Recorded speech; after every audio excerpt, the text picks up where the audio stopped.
नमस्कार दोस्तों, कथा सागर में आपका स्वागत है। आज आप सुनेंगे कहानी सोने की चिड़िया गार्गी की आवाज में। दोस्तों, अगर कहानी पसंद आए तो प्लीज कहानी को लाइक करें और चैनल को सब्सक्राइब करें। बहुत पुराने जमाने की बात है। एक राजा था। उसके महल में एक बहुत सुंदर बाग था। बाग में तरह तरह के फूलों के पौधे और अनेक प्रकार के मीठे फलों के पेड़ थे। लेकिन इस बाग में सबसे आश्चर्यजनक चीज थी एक सेब का पेड़, जिसमें सोने के सेब लगते थे। राजा ने इस पेड़ की देखभाल का खास इंतजाम कर रखा था। जब इसके फल पकते थे तो चौकीदार रात दिन पेड़ का पहरा दिया करते थे, ताकि कोई सोने का सेब चुराकर ना ले जाए। लेकिन एक दिन की बात है कि बाग के माली ने जब सोने के सेबों को गिना तो उसमें से एक सेब गायब था। उसने दौड़कर राजा को खबर दी। राजा फौरन बाग में पहुंचा।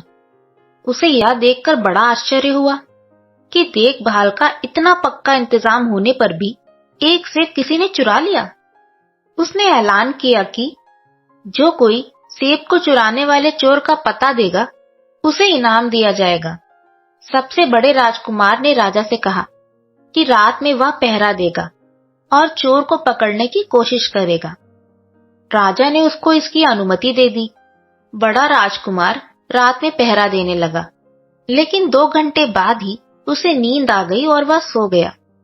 सुबह उठकर जब उसने सेबों को गिना तो वह देखकर चकित रह गया कि रात भर में एक और सेब गायब हो गया था। इसके बाद दूसरी रात को मंझले राजकुमार ने पहरा देने का काम संभाला। उसे भी नींद आ गई और तीसरा सेब चोरी हो गया। राजा बहुत चिंतित था। दरबारियों की भी समझ में नहीं आ रहा था कि क्या किया जाए।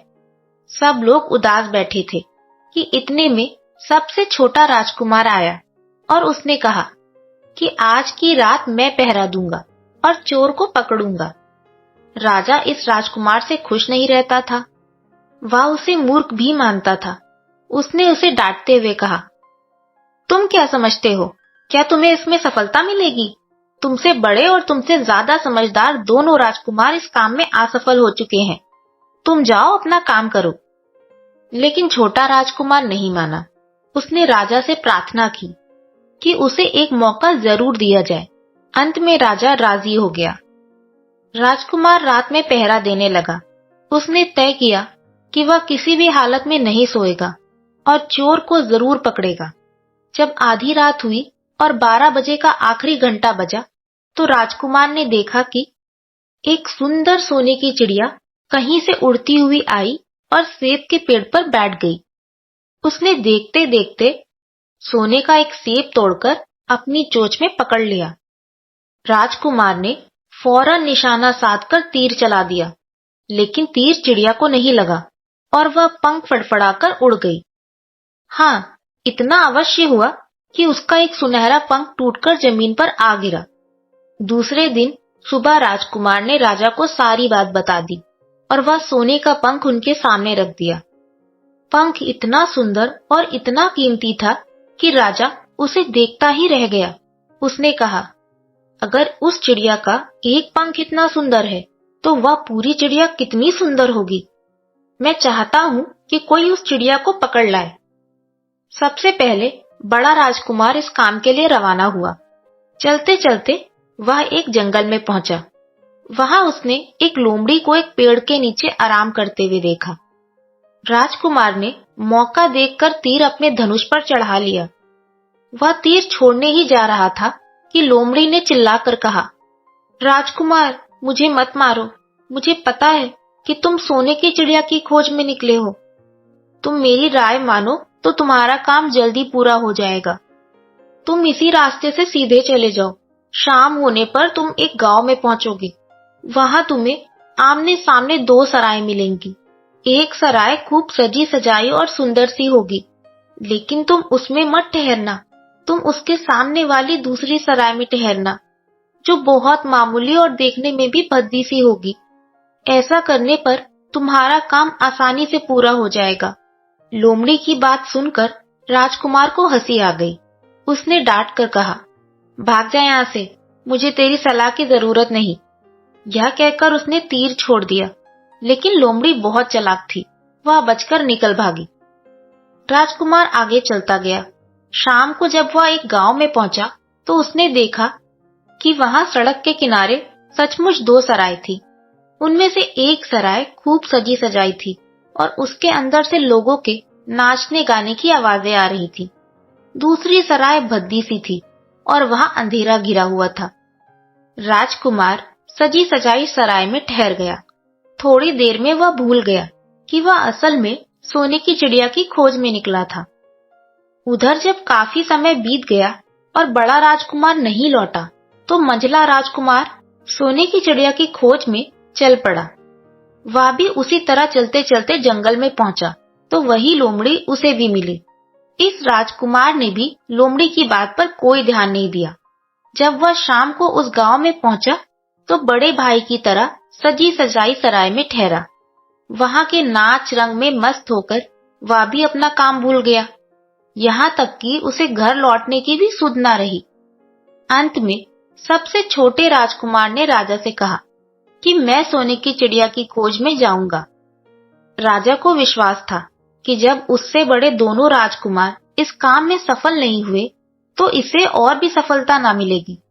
लेकिन उसके जिद करने पर राजा ने उसे अनुमति दे दी। छोटा राजकुमार तैयार होकर सोने की चिड़िया की खोज में निकला। जंगल में उसे भी लोमड़ी मिली। राजकुमार ने लोमड़ी की बात को ध्यान से सुना और लोमड़ी से कहा, ठीक है, तुम जैसा कह रही हो मैं वैसा ही करूंगा। अब तुम जाओ, मैं तुम्हें नहीं मारूंगा। इस पर लोमड़ी खुश होकर बोली, तुम सबसे अच्छे लड़के मालूम होते हो। तुमने मेरी बात का मजाक नहीं उड़ाया और मुझ पर तीर नहीं चलाया। मैं तुमसे खुश हूं और तुम्हारी मदद करूंगी। आओ तुम मेरी पूंछ पर बैठ जाओ, मैं तुम्हें उस सराय तक पहुंचा देती हूँ। देखते देखते लोमड़ी की पूंछ काफी बड़ी हो गई और राजकुमार उस पर बैठ गया।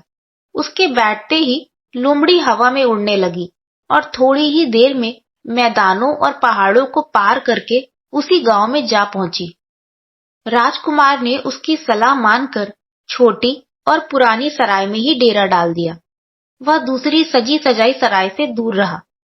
दूसरे दिन सुबह उठकर जब वह आगे बढ़ा तो कुछ दूर चलने पर ही वह लोमड़ी फिर से रास्ते में मिल गई। लोमड़ी ने उससे कहा, अब मैं तुम्हें बताती हूँ कि आगे तुम्हें क्या करना चाहिए। तुम सीधे चलो। आगे चलने पर तुम्हें एक बहुत बड़ा किला मिलेगा जिस पर सिपाही लोग पहरा दे रहे होंगे। तुम सिपाहियों से डरना मत और सीधे अंदर चले जाना, क्योंकि वे इस समय सो रहे होंगे।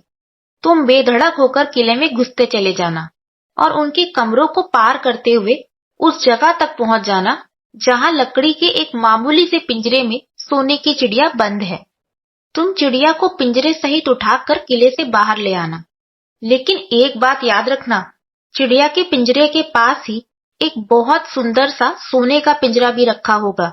तुम भूल कर भी चिड़िया को उस पिंजरे में मत रखना। अगर तुम उसे लकड़ी के पिंजरे से निकालकर सोने के पिंजरे में रखने की कोशिश करोगे तो बाद में पछताओगे। यह कहकर लोमड़ी ने राजकुमार को फिर से अपनी पूंछ पर बिठाया और थोड़ी ही देर में उसको किले के पास पहुंचा दिया। राजकुमार ने किले के पास जाकर देखा कि सचमुच उसके पहरेदार सो रहे थे। वह बिना डरे सीधा महल में घुस गया और थोड़ी ही देर बाद वह उस कमरे में जा पहुंचा जहां सोने की चिड़िया एक पिंजरे में बैठी हुई थी। पिंजरे के पास ही सोने के 3 सेब पड़े हुए थे। इन सेबों को देखकर राजकुमार ने फौरन पहचान लिया कि ये सेब उसके पिता के बाग के ही थे। सोने की चिड़िया इतनी सुंदर थी कि राजकुमार उसको देखता ही रह गया। वह उसको उठाकर लाने ही वाला था कि उसकी नजर पास ही पड़े एक सुंदर से पिंजरे पर पड़ी। वह पिंजरा बहुत सुंदर था और उसमें तरह तरह के कीमती पत्थर जड़े हुए थे। सोने की चिड़िया के लिए वही पिंजरा ठीक मालूम पड़ता था। राजकुमार लोमड़ी की बात को भूल गया और उसने सोने की चिड़िया को लकड़ी के पिंजरे से निकालकर सोने के पिंजरे में बंद कर दिया। लेकिन नए पिंजरे में आते ही चिड़िया ने खूब जोर जोर से शोर मचाना शुरू कर दिया। राजकुमार पिंजरे को उठा के कमरे से बाहर भी नहीं निकल पाया था कि बहुत से सिपाही कमरे में घुस आए और उन्होंने राजकुमार को पकड़ लिया। अब राजकुमार को अपनी भूल का पता चला। उसे याद आया कि लोमड़ी ने उससे क्या कहा था, लेकिन अब क्या हो सकता था। सिपाही उसे खींचते हुए राजा के दरबार में ले गए। राजा के पूछने पर राजकुमार ने सारी बात कह सुनाई। राजा बोला, तुम मेरे महल में चोरी करने के लिए घुसे थे। मैं तुमको माफ नहीं कर सकता। तुम्हें फांसी की सजा दी जाएगी, लेकिन मैं तुम्हें एक मौका देता हूँ। अगर तुम मेरे लिए सोने का घोड़ा ला दो तो मैं न सिर्फ तुम्हें छोड़ दूंगा, बल्कि सोने की चिड़िया भी तुमको दे दूंगा। राजकुमार को अपनी जान बचाने के लिए राजा की शर्त माननी पड़ी। अब वह सोने के घोड़े की तलाश में निकला। किले के बाहर जाने पर उसने देखा कि लोमड़ी उसका इंतजार कर रही है। उसने लोमड़ी को सारी बात बताई। लोमड़ी ने निराश होते हुए कहा, मैं अब तुम्हारी कोई मदद नहीं करूंगी। तुमने मेरे कहने के अनुसार नहीं किया। मैंने जिस तरह से कहा था, अगर तुम उस तरह से काम करते तो इस मुसीबत में नहीं फंसते और सोने की चिड़िया तुम्हें मिल जाती। राजकुमार बोला, इस बार मुझे माफ कर दो। मुझसे गलती हो गई। मेरा काम तुम्हारी सहायता के बिना नहीं चलेगा। मुझे राजा ने सोने का घोड़ा लाने के लिए कहा है, वरना वह मुझे फांसी पर चढ़ा देगा। लोमड़ी ने कहा, खैर मैं तुम्हें माफ करती हूँ। अब तुम ऐसा करो कि मेरी पूंछ पर बैठकर सीधे चल चलो। कुछ दूर जाने पर तुम्हें एक दूसरा किला मिलेगा। उसी किले के अस्तबल में तुम्हें सोने का घोड़ा बंधा हुआ मिलेगा। महल के नौकर चाकर सब सो रहे होंगे।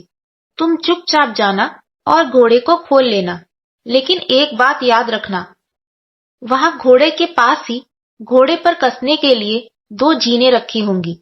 उसमें से एक तो पुरानी चमड़े की जीन होगी और दूसरी सोने की जीन होगी। तुम सोने की जीन को छूना भी मत और उस घोड़े पर पुरानी चमड़े की जीन को कसकर सवार हो जाना और उसे दौड़ाते हुए किले से बाहर चले आना। राजकुमार ने वादा किया कि वह ठीक ठीक वैसा ही करेगा। लोमड़ी ने उसको अपनी पूंछ पर बैठाया और कुछ ही देर में वह उसे ले किले के पास जा पहुंची। किले के पास पहुंचते ही लोमड़ी ने उसे नीचे उतारा और फिर वहां से चली गई। राजकुमार सीधा फाटक से किले में घुस गया। अंदर जाकर उसने देखा कि वहां के सभी नौकर चाकर सो रहे हैं।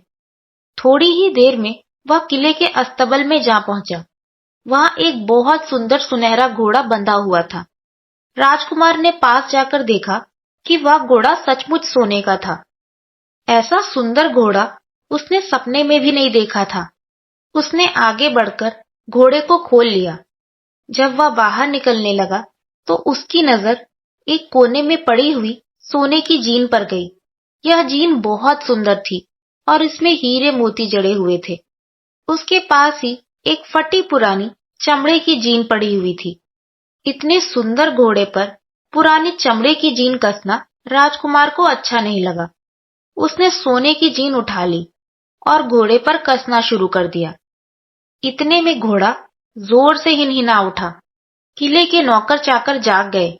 थोड़ी ही देर में राजकुमार पकड़ लिया गया। राजकुमार को सिपाहियों ने हाथ बांधकर अपने राजा के सामने पेश किया। राजा ने सारी बातें सुनकर कहा, तुमने मेरे घोड़े को चुराने की कोशिश की है, इसीलिए तुम्हें फांसी की सजा दी जाएगी। लेकिन अगर तुम मेरा एक काम कर दो तो मैं तुम्हें छोड़ सकता हूँ। यहाँ से कुछ ही दूर एक सोने का महल है और उसमें बहुत सुंदर राजकुमारी रहती है। अगर तुम अपनी जान बचाना चाहते हो तो उस राजकुमारी को मेरे पास ले आओ। तुम्हें इनाम में यह सोने का घोड़ा दे दूंगा। बेचारा राजकुमार, वह फिर से एक नई मुसीबत में फंस गया। उसे मजबूर होकर राजा की शर्त माननी पड़ी।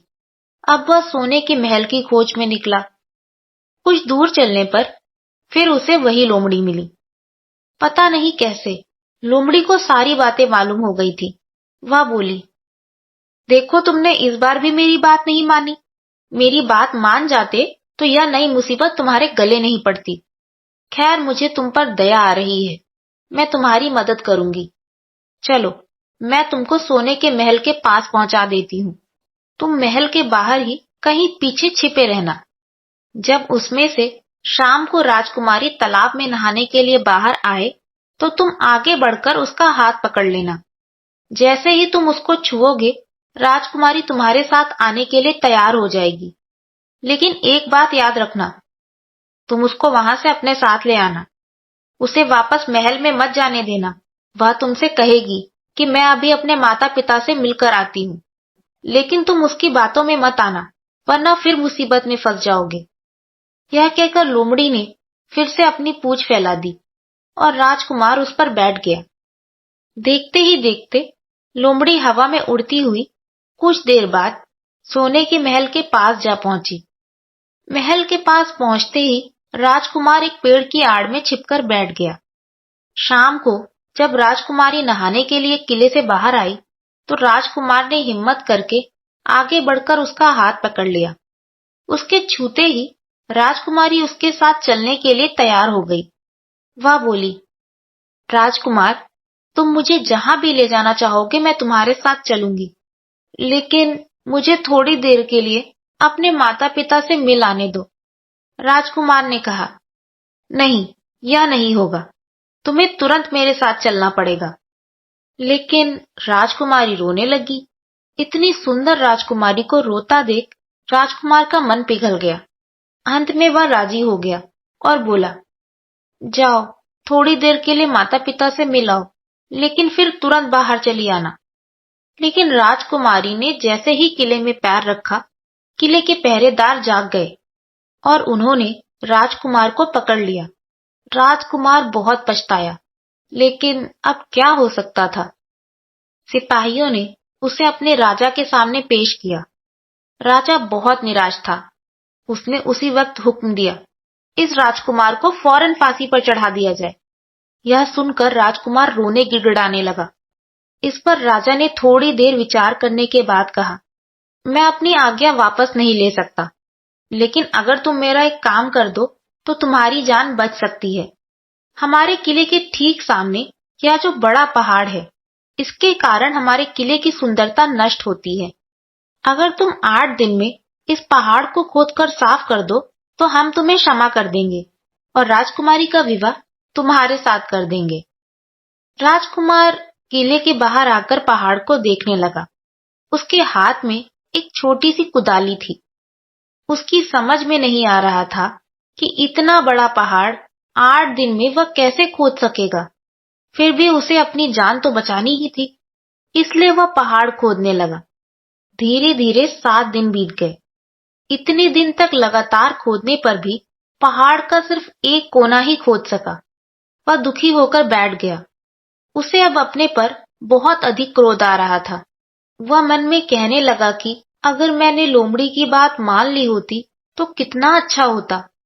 लोमड़ी ने मुझको हर बार ठीक सलाह दी और मैं हर बार उसका कहना ना मानकर नई से नई मुसीबत में फंस जाता हूँ। राजकुमार सिर झुकाए बैठा था कि अचानक उसे अपने पैरों के पास लोमड़ी की पूंछ हिलती दिखाई दी। उसने नजर उठाकर देखा, सचमुच वही लोमड़ी खड़ी थी। लोमड़ी ने मुस्कुराते हुए कहा, क्यों, क्या हाल है? इस बार तो तुम्हारी मदद करने की मेरी जरा भी इच्छा नहीं थी, लेकिन मैं 7 दिन से तुमको पहाड़ खोदते हुए देख रही हूँ।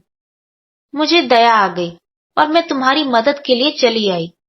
जाओ, तुम बहुत थक गए हो, सो जाओ। मैं थोड़ी ही देर में तुम्हारा काम पूरा कर दूंगी।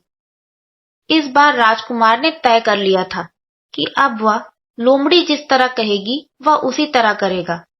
वह चुपचाप एक तरफ सोने चला गया। थोड़ी ही देर में उसे नींद आ गई। सुबह जब वह सोकर उठा तो उसे अपनी आंखों पर विश्वास नहीं हो रहा था। वहां कहीं भी पहाड़ का नामो निशान नहीं था और महल का सुंदर दृश्य दिखाई दे रहा था। राजकुमार सीधा राजा के पास पहुंचा। राजा उसके काम से बहुत खुश था। उसने तुरंत अपने वादे के अनुसार राजकुमारी के साथ उसका विवाह कर दिया। जब राजकुमार उस सुंदर राजकुमारी के साथ कुछ दूर चला तो उसे रास्ते में फिर वही लोमड़ी मिली। लोमड़ी बोली, बधाई हो राजकुमार, राजकुमारी के साथ तुम्हें देखकर मुझे बड़ी खुशी हो रही है।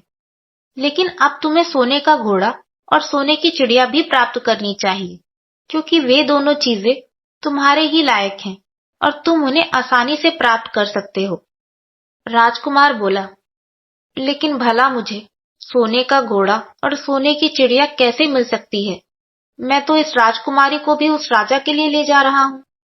लोमड़ी ने कहा, नहीं, तुम ऐसा कभी मत करना। इस राजकुमारी के साथ तुमने विवाह किया है और यह अब तुम्हारी ही है। अगर तुम मेरे कहने के अनुसार काम करो तो तुम्हें सोने का घोड़ा और सोने की चिड़िया भी मिल सकती है। तुम पहले इस राजकुमारी को लेकर सोने के घोड़े वाले राजा के पास जाओ। राजा खुश होकर तुमको सोने का घोड़ा दे देगा। तुम घोड़े पर सवार हो जाना और सवार होकर सबसे विदा लेना। राजकुमारी से तुम सबसे बाद में विदा लेना। जैसे ही तुम राजकुमारी के पास पहुंचो, तुम उसे हाथ से पकड़कर घोड़े के ऊपर खींच लेना और घोड़े को दौड़ा देना। सोने का घोड़ा इतना तेज दौड़ता है कि दुनिया का तेज से तेज घोड़ा भी उसकी बराबरी नहीं कर सकता। जाओ, तुम पहले इतना काम पूरा करो, उसके बाद आगे का काम मैं बाद में बताऊंगी। मैं तुम्हें वहीं रास्ते में मिलूंगी। राजकुमार ने ठीक वैसा ही किया जैसा लोमड़ी ने उससे कहा था। जब सोने के घोड़े वाले राजा ने खुश होकर उसे इनाम में सोने का घोड़ा दिया, तो राजकुमार उस पर सवार हो गया और उससे विदा लेने लगा। अंत में वह राजकुमारी को उठाकर घोड़े को तेजी से दौड़ाता हुआ किले से बहुत दूर निकल गया। रास्ते में एक पेड़ के नीचे लोमड़ी उसका इंतजार कर रही थी। उसे देखकर लोमड़ी बोली, शाबाश, अब तुम सोने की चिड़िया भी प्राप्त कर लो। जब तुम सोने की चिड़िया वाले राजा के पास पहुंचोगे तो वह इस घोड़े को देखकर बहुत खुश होगा। तुम मुझसे कहना कि पहले सोने की चिड़िया का पिंजरा मेरे हाथ में दे दो, तब मैं यह घोड़ा तुमको दूंगा। जब वह पिंजरा तुम्हारे पास लाए तो तुम पिंजरा उसके हाथ से छीन लेना और घोड़े को दौड़ा देना। बस ऐसे चिड़िया तुमको मिल जाएगी और कोई तुम्हें पकड़ भी नहीं सकेगा। इस बार भी राजकुमार ने ठीक वैसा ही किया। वह राजकुमारी के साथ ही घोड़े पर बैठा रहा और जब राजा ने उसके हाथ में सोने की चिड़िया का पिंजरा दिया तो उसने देखते देखते एड़ मार दी और सोने का घोड़ा हवा से बातें करने लगा। कुछ दूर चलने पर लोमड़ी उसे मिली। राजकुमार ने उससे कहा, तुमने मेरी बड़ी मदद की है। तुम्हारी वजह से मुझे न सिर्फ सोने की चिड़िया मिली, बल्कि सोने का घोड़ा और इतनी सुंदर राजकुमारी भी मिल गई। बताओ, मैं तुमको क्या इनाम दूं?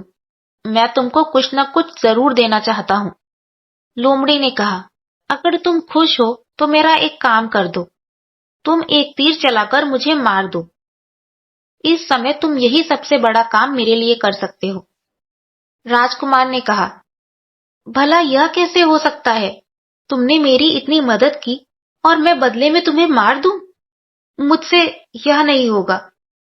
यह सुनकर लोमड़ी बड़ी दुखी हुई और बोली, अगर तुम मेरा यह काम नहीं कर सकते तो फिर ठीक है, जाओ। लेकिन मैं तुम्हारी भलाई के लिए ही कह रही हूँ कि तुम दो बातें जरूर याद रखना। एक तो तुम किसी कुएं की दीवार पर मत बैठना और दूसरी बात, तुम ऐसे लोगों के लिए धन बिल्कुल मत खर्च करना जिन्हें फांसी मिलने वाली हो। राजकुमार बोला, तुम भी अजीब हो, तुम्हारी बातें मेरी समझ में नहीं आती। भला मैं कुएं की दीवार पर क्यों बैठने लगा और ऐसे आदमियों पे क्यों धन खर्च करूंगा जिनको फांसी दी जाने वाली हो? लेकिन लोमड़ी ने उसकी बात का कोई जवाब नहीं दिया और अलविदा कहकर वहां से चली गई। राजकुमार सोने का घोड़ा दौड़ाता हुआ आगे बढ़ा। राजकुमारी उसके साथ ही बैठी हुई थी और सोने की चिड़िया का पिंजरा उसके हाथ में था। कुछ ही देर में राजकुमार उस छोटे गांव में जा पहुंचा जिसमें वे दोनों सराय थी। गांव के लोग और खास तौर से बच्चे उसको देखने के लिए बाहर निकल आए। सोने के घोड़े पर इतने सुंदर राजकुमार के साथ बैठी हुई राजकुमारी को देखकर सब लोग चकित थे। इतने में राजकुमार ने देखा कि गांव के बगीचे में एक जगह बहुत से लोग जमा हैं और कुछ शोर हो रहा है। राजकुमार के पूछने पर लोगों ने बताया कि वहां दो आदमियों को फांसी देने की तैयारी हो रही है। राजकुमार उधर ही चल पड़ा। वहां पहुंचने पर उसने पहचान लिया कि जिन आदमियों को फांसी दी जाने वाली थी वे और कोई नहीं बल्कि उसके ही भाई थे। वे लोग तब से उसी सजी धजी सराय में रह रहे थे और तरह तरह के बुरे काम कर रहे थे। वे जुआ भी खेलते थे और जुए में बहुत सा धन हार चुके थे। उन्होंने लोगों से बहुत सा रुपया उधार भी लिया था। इन्हीं सब बातों से चिढ़कर अब गांव वाले उन्हें फांसी पर चढ़ाने जा रहे थे। राजकुमार भला यह कैसे होने देता? उसने लोगों से कहा कि मुझसे रुपया ले लो और इन लोगों को छोड़ दो। उसके बहुत कहने सुनने पर लोग राजी हो गए और उन्होंने उन दोनों आदमियों को रिहा कर दिया। राजकुमार अपने भाइयों को छुड़ाकर आगे चला। कुछ दूर चलने पर जंगल में उन्हें एक कुआं दिखाई दिया। इस पर राजकुमार ने कहा कि कुछ देर कुएं के पास आराम करते हैं। वहां ठंडा पानी पीने के बाद हम लोग आगे चलेंगे। राजकुमारी राजी हो गई। अब तक वह यह भूल चुका था कि लोमड़ी ने विदा होते समय उससे क्या कहा था। वह घोड़े से उतरकर कुएं की दीवार पर बैठ गया और आराम करने लगा। उसके दोनों भाइयों ने मौका देखकर उसे कुएं में ढकेल दिया। इसके बाद उन्होंने घोड़े पर राजकुमारी को डाला और सोने की चिड़िया का पिंजरा उठाया और वहां से चलते बने। कुछ ही देर में वे लोग अपने राज्य में लौट आए। घर लौटकर उन्होंने राजा से कहा, हम लोग सोने की चिड़िया को पकड़ लाए हैं। इसी चिड़िया ने हमारे बाग से सोने के सेब चुराए थे।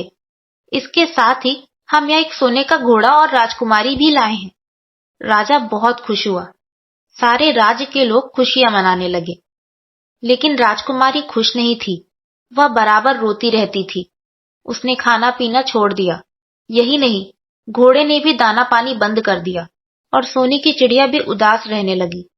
राजा ने बहुत कोशिश की, लेकिन ना तो वह राजकुमारी खुश हुई और ना सोने के घोड़े और सोने की चिड़िया ने दाना खाना शुरू किया। उधर छोटा राजकुमार कुएं में गिर गया था, लेकिन वह मरा नहीं। कुआं बहुत गहरा था, लेकिन उसमें पानी बहुत थोड़ा था। वह कुएं में बैठा बैठा अपने भाग्य को कोसता रहा। अब उसे फिर उसी लोमड़ी की याद आई और वह पछताने लगा कि अगर मैंने उसका कहना मान लिया होता तो मैं मुसीबत में ना फंसता।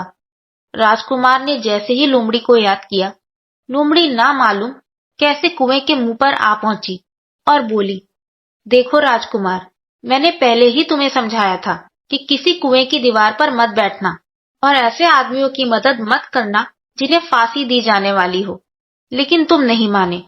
खैर, चलो अब आखिरी बार मैं तुम्हारी मदद किए देती हूँ। लो, मेरी पूंछ पकड़कर कुएं से बाहर निकल आओ। यह कहकर लोमड़ी ने अपनी पूंछ कुएं में लटका दी। देखते देखते पूंछ इतनी लंबी हो गई कि कुएं के पैंदे में पड़े राजकुमार के पास जा पहुंची। राजकुमार उसे पकड़कर कुएं से बाहर निकल आया। लोमड़ी ने उससे कहा, जाओ, अब तुम अपने घर जाओ, लेकिन जरा होशियार रहना। तुम्हारे भाई तुम्हारी जान के दुश्मन हैं। वे लोग जरूर तुमको ढूंढ रहे होंगे। राजकुमार घर की ओर चल पड़ा। अपने राज्य में पहुंचने पर उसे एक भिखारी मिला। भिखारी को उसने अपने सुंदर कपड़े दान में दे दिए और उसके भद्दे पुराने कपड़े पहन लिए। इस तरह भेष बदलकर वह अपने किले में पहुंचा। वहां उसके पहुंचने पर एक बड़ी आश्चर्यजनक बात हुई। सोने का घोड़ा खुशी से हिनहिनाने लगा और दाना खाने लगा। सोने की चिड़िया भी अपने पिंजरे में खुशी से फुदकने लगी और गाना गाने लगी। राजकुमारी ने अपने आंसू पोंछ डाले और वह भी खुश दिखाई देने लगी। लेकिन राजा की समझ में कुछ नहीं आया। उसने राजकुमारी से इसका कारण पूछा तो वह बोली, मैंने तो पहले ही आपको सारी कहानी बता दी थी। आपके बड़े और मंझले राजकुमार ने छोटे राजकुमार के साथ धोखा किया है। इन्होंने आपको भी धोखा दिया है, लेकिन अब आपका छोटा राजकुमार यहाँ पर आ पहुंचा है, इसलिए मुझे बहुत खुशी हो रही है। उसी के साथ मेरी शादी हुई है और मैं उसके साथ ही सुखी रह सकती हूँ। फिर उसने मैले कुचैले कपड़े पहने एक आदमी की ओर इशारा करते हुए कहा, वह रहा आपका छोटा राजकुमार। राजा ने भी अपने छोटे लड़के को पहचान लिया। अब राजा ने अपने छोटे बेटे के बारे में अपने विचार बदल दिए। अफवाह उसको बहुत समझदार और बहादुर मानने लगे और उससे बहुत अधिक प्रेम करने लगे।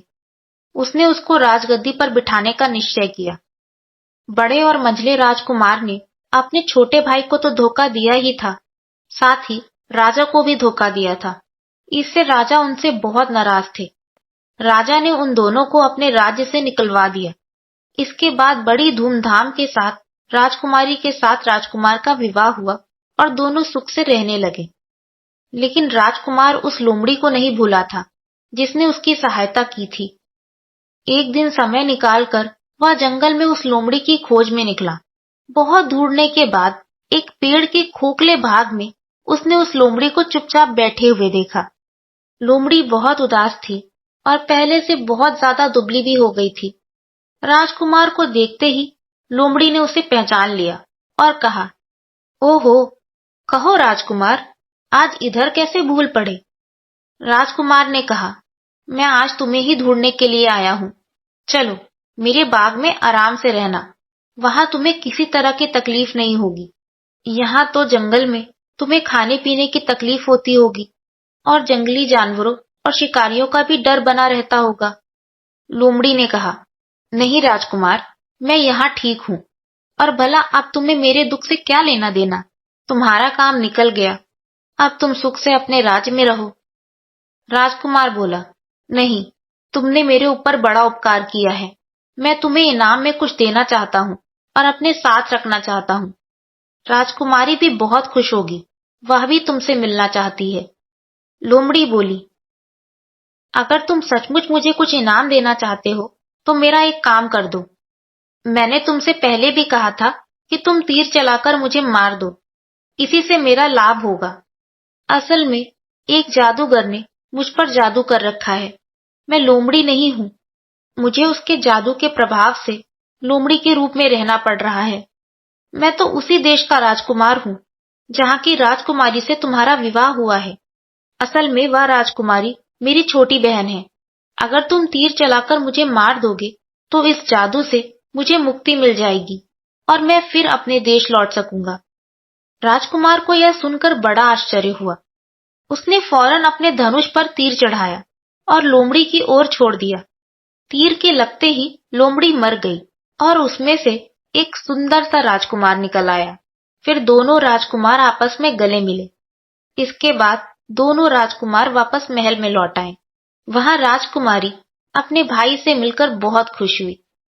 दोस्तों, आप सुन रहे थे हिंदी कहानी सोने की चिड़िया, गार्गी की आवाज में। Thank you and have a good day.